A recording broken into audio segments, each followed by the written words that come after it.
আমাদের চোখে আরও একটা সুন্দর জিনিস পড়ে, একটা সুন্দর ওয়াটারফল।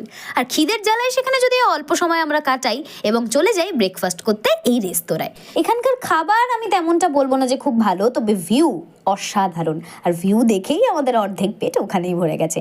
আর আমরা পেট পুজো করে এই দুই পুচকে বন্ধুর সাথে আলাপ সেরে আমরা চলে যাই পাহাড়ি গ্রাম পুবংয়ে, যা ঘুম স্টেশন থেকে 5 কিলোমিটার দূরত্বে ছিল।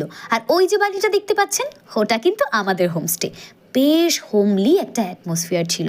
আমরা লাগেজ রেখে লাঞ্চ সেরে বেরিয়ে পড়ি গ্রামটাকে আরও একটু চিনতে। আসলে অব্বিট জায়গা তো, তাই জনবসতি কম, কোলাহল কম, মানুষের আনাগোনাও কম।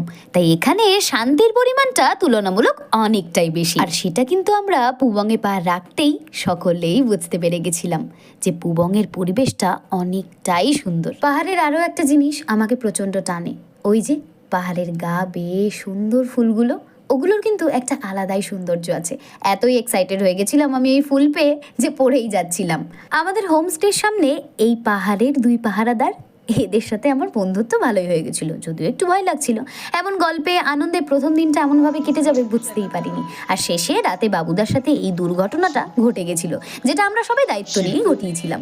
পরের দিন যদিও সকালে বাবুদা আমাদের পইতে ছুঁয়ে অভিশাপও দেয়, কিন্তু আমরা তাতে হার মানিনি। আজকের জন্য এইটুকুই, বাকিটা পরের ব্লগে বলবো। টাটা।